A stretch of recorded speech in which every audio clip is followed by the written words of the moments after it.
Right, we're ready to go. You have to understand there's quite a lot of the industrial past has disappeared. So there'll be a certain amount of imagination. Yeah, see, I can see Figuring what used to be there. this route because it's more or less like a desert. It's making it extremely difficult for everyone to talk to. But anyway, We've got all access, so that shouldn't be a problem. right, well, we're not going to walk through Govan. Govan itself has a history that goes way back. So we'll just start with down at the Govan High Church.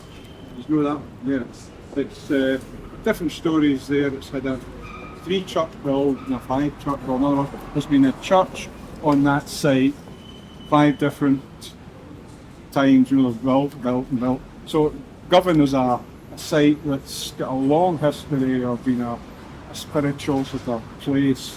You've got they picked Celt, Viking and Christian in that church at the moment. And one of the unique features is it's a round cemetery. That used to be the thing, the early Christian. It was to stop the spirits from hiding in the corners. So you had to have a round cemetery. That all disappeared, but Govan's one of the few that still has it. And the stones and things in it, you can visit it, but you need to there's a woman holds a key, you phone her, she takes you in, and you can see the stones dating back. It's as far, I've dated it back to 575 or something. So there's been a spiritual thing there in Govan since then. And then if you can move over just from the church, which is now a spare bit of ground, again you're being using your imagination here. There's a place called Dumpster Hill or Doomster Hill. It was a man-made mound and it's a peculiar shape, it went up like that and up again. And it had a kind of stairway up. And it was used with, I'm not sure, but the spiritual things were held on it. But I also think it had a legal connection, and some people link it to the Druids. So that's the kind of early history of Govan. But we'll jump forward now. And if you go up that way, you've got Fairfields down that way, Harlan Road. 2 of the biggest yards in the Clyde. And it's a radical part of that in Fairfields. If you go back, 1937 was the apprentices strike, Clydeside apprentices strike. It changed the whole way apprentices were treated in industry. And it started not in Fairfields, but a small factory called Lobnitz, I think it was called.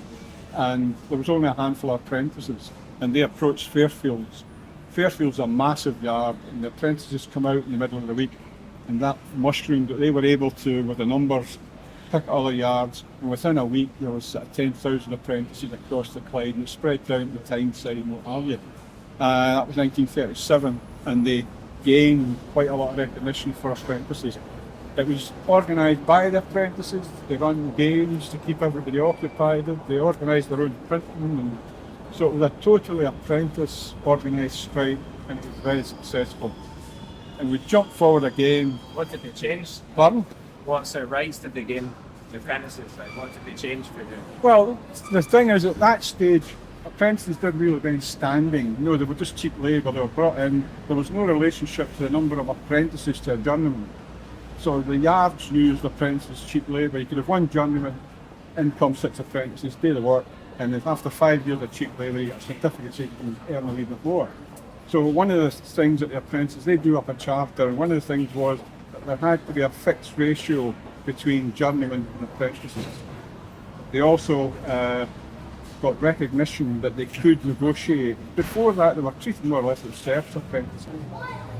The main one was that they had union recognition and they could negotiate their conditions.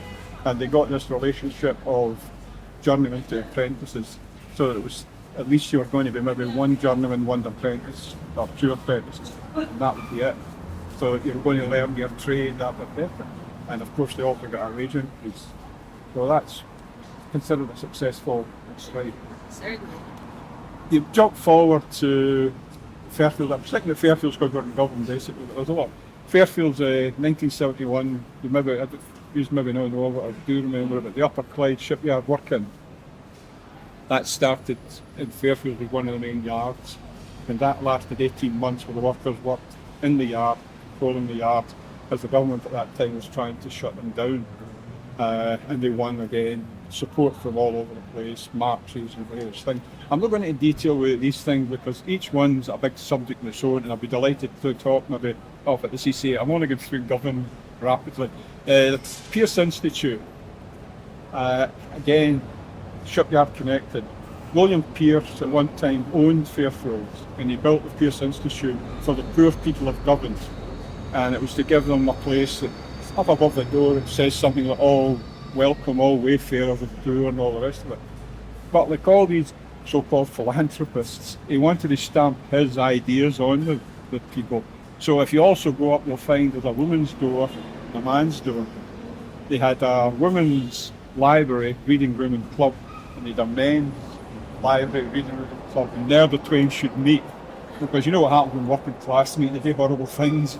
So that was the idea behind it, to keep this kind of segregation. Some people say it was also religiously segregated. It was a Protestant thing, but that is nonsense. There was absolutely no history of that being the case. What started it, that kind of thought, was the fact that quite often there was a very reverend so-and-so on the board, and people tended to think that was because of Protestant. But at no time was there a religious segregation in the Pearce Institute. It was a man-woman segregation. That's pretty violent.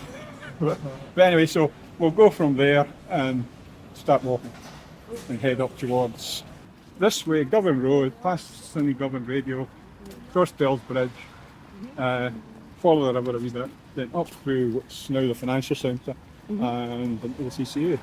But see if this area you're looking at just now, I mean, if you try and visualise this back, the 50s, 60s and before, this was a massive, densely populated area. I mean, there was rows and rows of tenements, thing lanes, room kitchens, all that sort of stuff.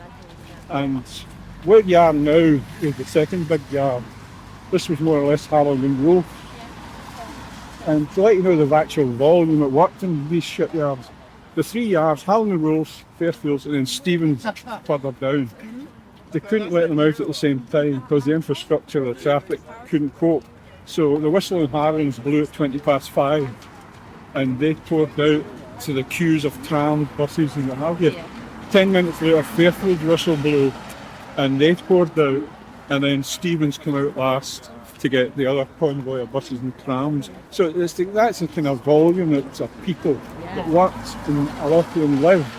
And what you see now is nothing. It's gone. crazy to think that such a huge industry can go.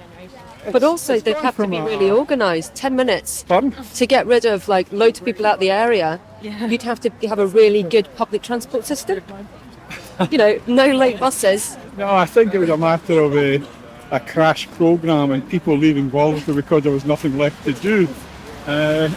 But it's emptied very quickly, and I always think it's sad, but it's a history of being a very spiritual place where people have always congregated, and it's now a kind of wilderness.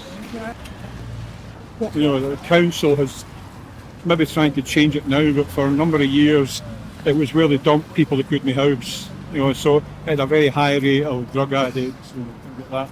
But people always fight back. Also, you know, people do try to sort out their own wee bit, and it is improving, you know. Right. But it takes time, and it takes people with money and jobs. This next building up here is quite a wee kind of, what should we say, the last sort of remnant of what you could tie up history here. It's the old Seamen's Mission, and Glasgow, though it doesn't look like it, was a very throbbing, seafaring kind of place. And these missions were set up because the normal procedure was when a ship hit port, they paid off the men because they were going to be in port for 4 days, 5 days. So the men get paid off. They maybe kept a chief engineer and that. The rest get paid off. So they had to find somewhere to stay till they find another ship and then back away again. So these places were set up for that sort of purpose, but they couldn't cope with the actual numbers. So it set up a wee second industry. Most of the property around here was private landlords, and taking in lodges was illegal for as far as they were concerned, because they were making money out of their property sort of thing. but it was quite common practice to take in a sailor because you knew you only had a lodger for 4 days. So they had a wee make-up bed somewhere, and quite often they would eat his bed, his breakfast, and they'd do his washing or something like that, and they'd be off in 3 days' time, and it was a wee source of income. So the houses round, and no doubt the seamen got to know which houses and would tell each other, in Glasgow, Neptune Street number 4, Mrs. So-and-so. But this is what's left of the seaman's mission. If you look, you'll see some of them have still got curtains and things, which is a sad story because it's a nice building, and God. it's just been left in a desert, and expecting people to think that we could turn it into a home.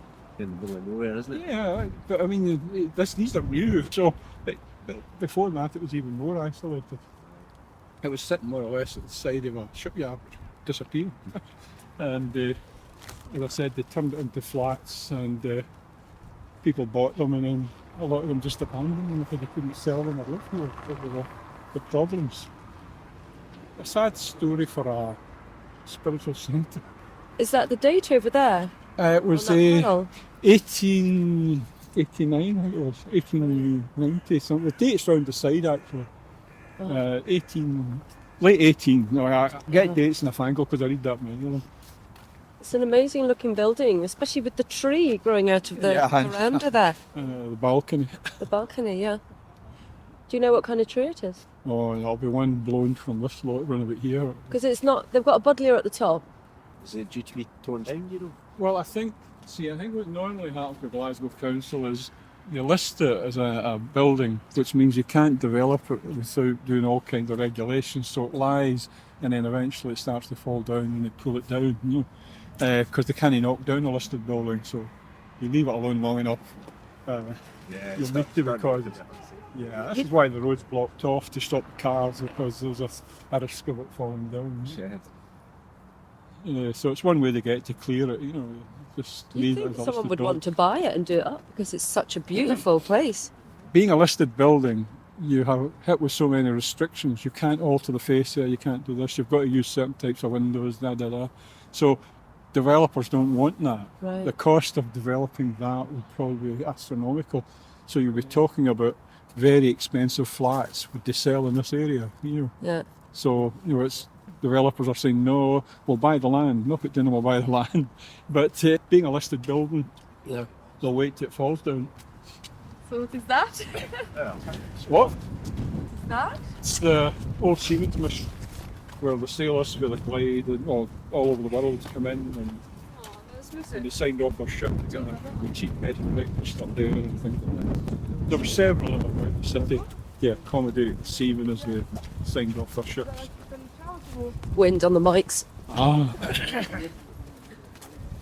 This is about all that's left of Harland and Wolff sort of thing. Harland and Wolff stretched from Govan right along to Princess Docks more or less, and then down to the Clyde. Fairfields and Harlands were two of the biggest yards. John Brown's eventually took over the biggest in the Clyde, but these two were, you know, at one stage the biggest yard in Britain probably at that stage. Oh, don't ask me the name. We built a lot of them. I worked in Fairfield. I served my time in Fairfields, and I worked on I watched on the Empress of Japan, which became a hospital ship during the war, Devonshire. And after the war, they couldn't name it the Empress of Japan again, so we brought it in and done it up and named it the Empress of Britain. But they made all kind. I mean, I worked in a destroyer, HMS Delight, the cruiser, HMS Blake. There's lots of names that are well known in shipping, but don't mean much to anybody else. I went to see a performance in here a couple of months ago. Ah, that's right, the sheds, I think you call it. I always think it's the sheds, you know. A shipyard where people learn their living for years, and it just becomes an empty shed. Anyway, it's doing something rather than falling down. That's the main thing. So this was probably the wall that ran down for having windows and stuff. It's difficult to visualise it now because, as I said, I worked here, you know, as a teenager right up to a certain time, so It's a long time ago. We had Hermide at that time. So is there Boats and whatnot up there, isn't is it? the brick underneath the the docks. metal? Pardon? You saying, like Bob was saying, it's been clad? Is there Yeah, brick? yeah. You can see And- that wall there. It was probably similar to that, brick wall. So there'd be a wall running with doors for Uh-huh. people to enter the yards, and there'd probably an office block and things like that. But the yard was Like the stretched. yard. I'm just trying to get my bearings. Oh, like back that way, and Aye, it's like all Fairfields, brick. Ah, yeah. And then you go behind that and right down to the river is all the workshops and things like that. That's the yard. They usually stretched quite a bit that way, the big yards, and then down to the river. This was one of the biggest, and Fairfields was one of the biggest. And then you had John Brown's, which became the biggest. Well, that's the guy now. I remember coming here as a kid. You'd pass the tenements and you could see the ships poking over the top of the tenements. Well, that The scale was amazing. Yeah, that's something I think it's worth mentioning. That you could actually see the ships as they were built and had stopped before they were launched, and they reached the height where the tenements stopped here and the ships. Here. The size is difficult to grasp, Yeah. but you were looking at a tenement block get pushed into the water to get launched. This is Harland and Wolff. This was Harland Wolff's site. That's why it's kind of difficult to get excited about this modern architecture that's going up now. When you memorised all that dynamic about looking at ships and propellers, where you could walk past the iron works place and there'd be 8 guys on top of a propeller, chipping weight. Yeah, this is something. It's 2 or something. It is something I think it's changed dramatically as manufacturing now seems to be small, television, cars, portables, computers. But my day manufacturing was locomotive steam engines, propellers 18 feet in diameter, bronze, and you see it's all gone. Where are these big things? We don't make big things anymore. You just look at them on films, like Star Wars special effects. As you know, a ship's launched, it's empty. It's just a shell, and it couldn't launch it, but it was full, it'd be too heavy. And then it goes into the dock, and that's where they start building the engines. And when you go down in and you look up, you're as if you're in some massive well. There's steel just going up, and then you see the sky up above, and in comes all the pipes and stuff, and the fitters, and that all put it into place. But everything was heavy, everything was hard, everything was gigantic. When you lifted a pipe, it took 2 years to lift a pipe. None of this copper 15mm stuff. Listen, we're going to have to walk a bit and stop again. What? I'm only stopped because people stop. So it's to speak up That's a nice name for a leader. Facilitator. You're the tour facilitator. Oh yeah? Wow. That's actually I'll start putting pressure on me, boy. I just can't take pressure from me. Okay, Browns now. You get the size of, you can grasp the size of a shipyard now if you go down to Clydebank, because you can see from the road where John Brown's used to be, and it's a country. You see it stretching for miles. This flat land and down there. Trains used to go into the yards and stop all the traffic in the road for trains to cross the road. The trains used to go along here because the rails run, the tram lines run along here. But a lot of the stuff that was been brought into the yards was extremely heavy, and it was made somewhere else. So it would be a railway engine that would bring it, then the railway engine would leave and join the tram lines and taken into the shipyard. So you had these engines running up and the tram lines of this way.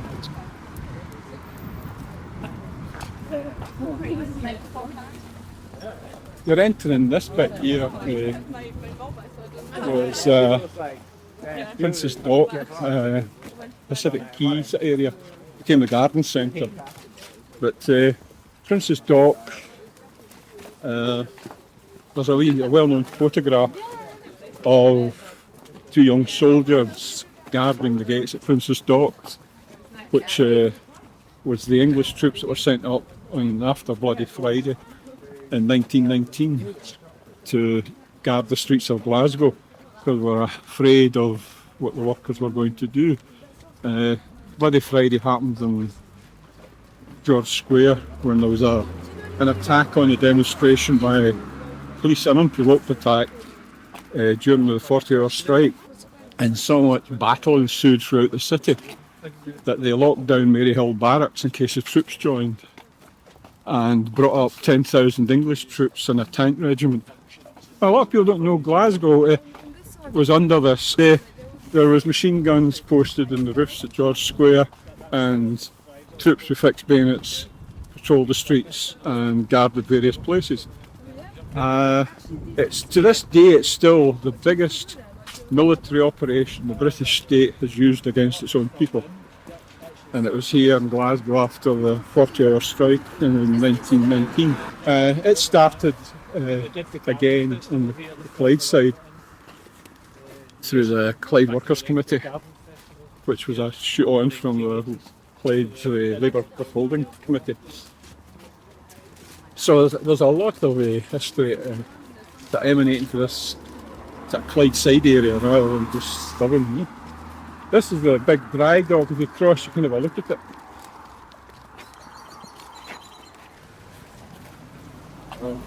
This is one of the large dry docks in Glasgow, and what's left of it.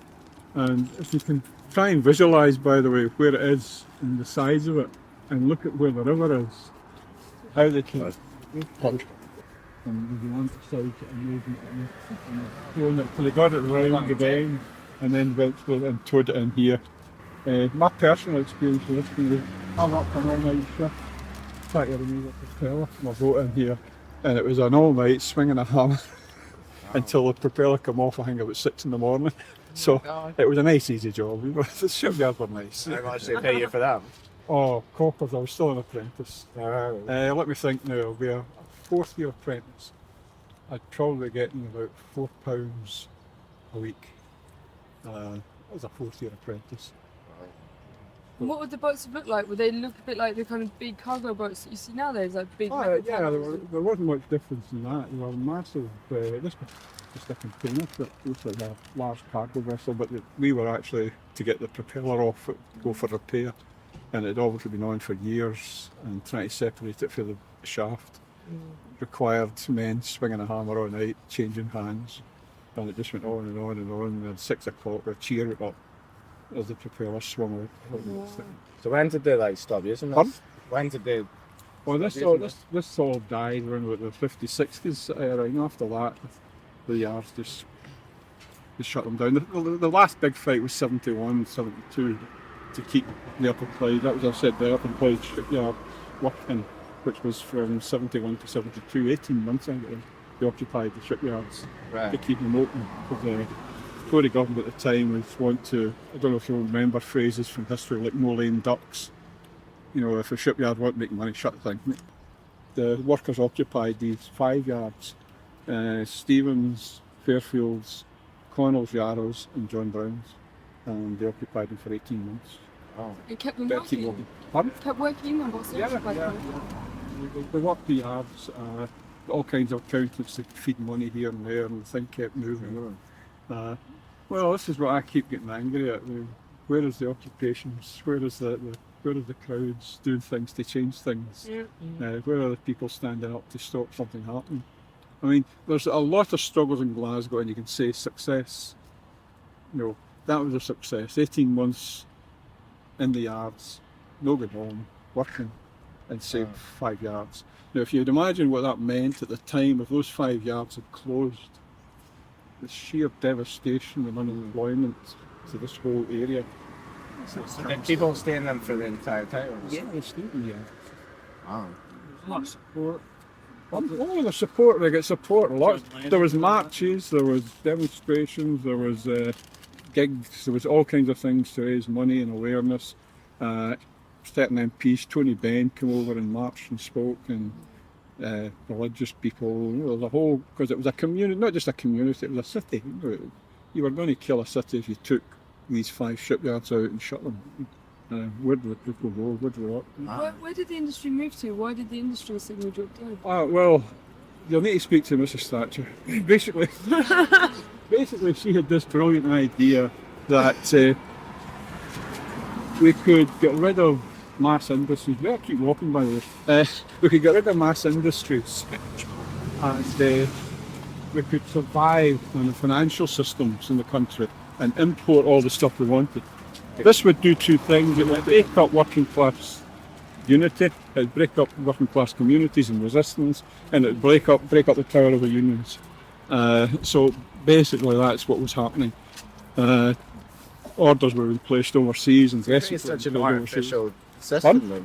It's creating such an artificial system based on something that technically doesn't. Yeah, but is that not what capitalism is? Capitalism is an artificial system whereby somebody sort of sets up and tells you to do this and make that, and I'll make money off it. Yeah. That's not a natural thing. The flavour of the money for service industry at that time was not very Natural. And we decided that we could turn these industrial cities into tourist centres, and we could make a lot of money from tourism. But that meant a cheap wage society. So, hotel porters, bar staff, all that sort of thing. And so instead of skilled tradesmen, we were shifting to that sort of thing. Unskilled work, cheap labour, making money in tourism in the financial centre, and importing goods we need. Scots and bowling. Aye, they're a small yard. Is that a tunnel underneath it? It may have been, I can't remember. Because I think, is there one the other side? Maybe just to get down to working underneath the ship. You know, because once that water was out, the ship was propped and you worked underneath and round about it.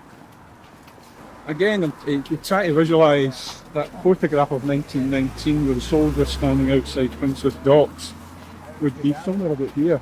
I'm trying to think where exactly the gates were. I wasn't here in 1919, by the way. I wouldn't have thought that you were. They go to Gary on Thursday. Years ago, this would have been full of boats. Oh, that's what I'm saying. This where they're coming to now was Princess Docks, and just hundreds of boats in, unloaded, took cargo on. You know, it just was a busy place. It would be crawling with horses and carts, buses and lorries. Dockers. There'd be dockers going in, dockers going out, there'd be shift workers going on and off. It was just a continual throbbing. The Princess, I'm talking about the Princess Dock.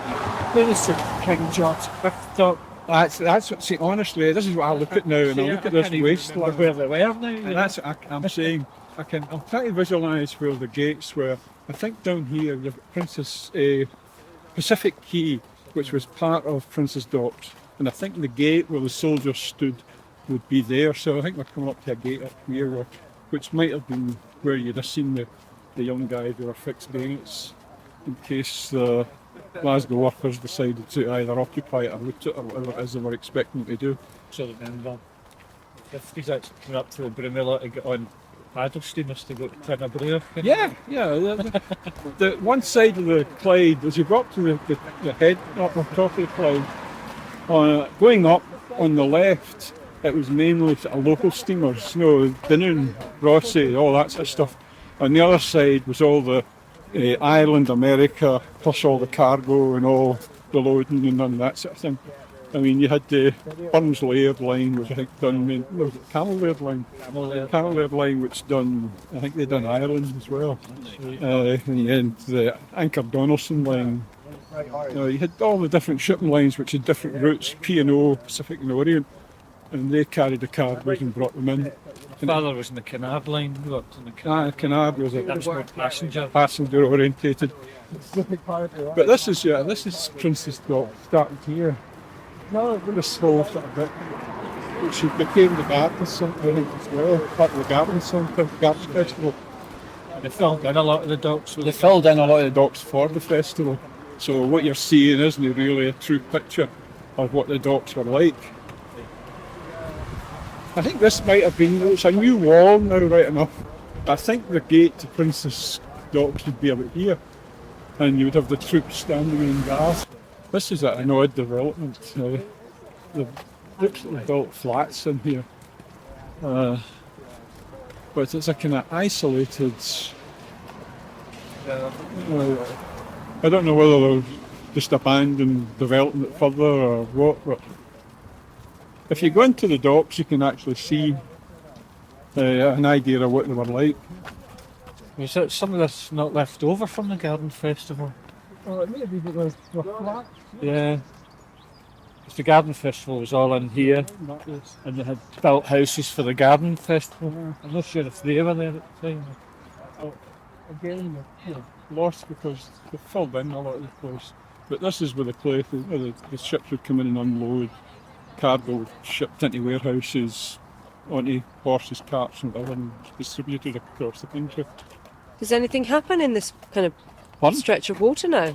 They don't seem to use the river Because much they've now, got do they? like It's Kind of abandoned. pontoon. To me, they'll be looking at some grand plan of putting nice big flats here, expensive cafes, marinas, and that sort of thing, with a notice up saying the peasants keep out, go back to your reservations. That's to me what they're looking at, I would imagine. I don't see them thinking of bringing ordinary people in and building some kind of vibrant community. I don't think that's on the cards. But as I said, you're getting a glimpse of it, but these docks were filled in, a lot of them were filled in, and this is where the ships come in and unloaded and done their thing. Yeah, but one of the things is, if you just look over there, that old building through the trees is the old Govan Town Hall. And now, it gives you an idea of what Govan was, because it's a massive big hall for a wee district, but it wasn't a wee district. There was actually, Govan expanded to the other side of the river. And if you go into Partick in these places, and you look at some of the old buildings, you'll see Govan Parish written on them. Alright, so it was Because Govan was actually mushrooming bigger than Glasgow. And it was actually thought that Govan would annex Glasgow.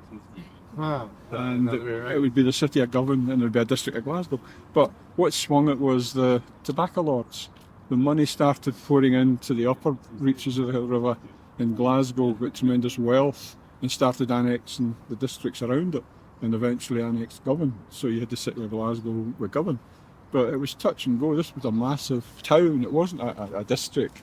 It was Govan Town. That was Govan Town Hall. And the Govan Parish extended right over Partick, White Inch. If we go to White Inch as well, you'll see some of the school, the old school, the Schools left. at Govan And it Parish. says on it. Govan Parish School. Yeah. But this is Govan. Aye, that's not good. So the reason was that they had expanded their area. So this was bigger than Glasgow? At one stage it was growing faster and bigger, and they reckoned that it would soon absorb, if Glasgow would have been doing villages, it would absorb the other areas. But money swings things, so the wealth went up that way, and Glasgow mushroomed with some of their wealth into shipbuilding, factories, you name it, and they annexed the various towns and villages around the way, and just do that. So it could have been in the city of Govan. Aye. And this is the district of Glasgow. Right, are we moving on?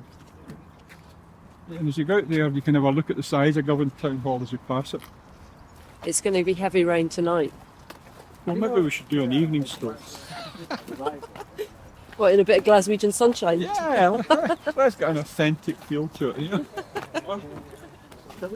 It's an amazing building, the town That's what hall. I'm saying. That Look at that it gives you an dome. idea when that's the centre of Govan, you know. Yeah. That was the Govan Cross, Yeah. the church, and the town hall was here. At the entrance almost. So you're saying, no, this is the size of Govan. Yeah. And then you go over across the river and you see Govan Parish, Yeah. this, Govan, that. So it was a massive area and growing because of the wealth of the ship hands, dragging in employment and things like that. It's a fine old building, but like most of these old buildings, it will be left a listed building. And they'll get developed and then they'll not be able to keep it up and it will get left empty. Yeah, so he got arrested. But when he was arrested, And then we'll get nice yuppie flats there. You just It's a think, bland I look at these building. buildings and I think, oh, that'd be fantastic as like artist studios, you know, getting people in there, Yeah, getting but- stuff happening. But the only way that happens, Shops with the kids, man. yeah, but the only way that happens is if people take control of it. Yeah, And that's what happened in Kenning Park. I don't know if you know about Kenning Park Yeah. complex. yeah. I mean, that was a sit-in. The council wanted to close it and sell it off to a developer or something. And the locals occupied it. And I think they slept in it for, I think it was 3, 5, 6 months, something like that. And eventually the council conceded and sold it for £1. I can't remember the details. And it was taken over and run for, there's artists in it, there's a after school place for kids in it. So, but it was that again, the people said no, and it's the only way that ever anything ever gets done. You've got to stand up and say no. This is not what we want. And this is still Princess Stop. So I think that, I'm not sure now, that was part of a hydraulic pumping house that worked a lot of the equipment. The big kind of Italian tower. Wow. I'm sure that was part of it. There's another bit stuck on the end of it. It's amazing to see building in brick. Yeah, You don't ordinarily see it, and there's a lot of brick in Govan. yeah, well, a lot of brickwork. Everything else is kind of, tenemental sandstone It's or all something. a lot of sandstone, but here there is a lot of brick walls, brick buildings, Yeah. and even these towers. Beautiful. But I presume at this stage, Digital was Media rapid. Quarter. Pardon? It's announcing it's the Digital Media Quarter. That's Pacific Key. But that, I think Pacific Key's over, that's it. So maybe in nursing where, get, BBC and STV.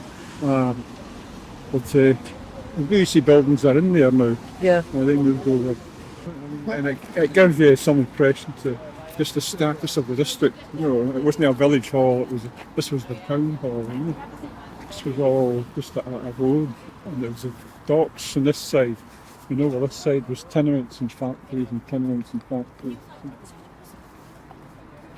Unbelievable rapid change.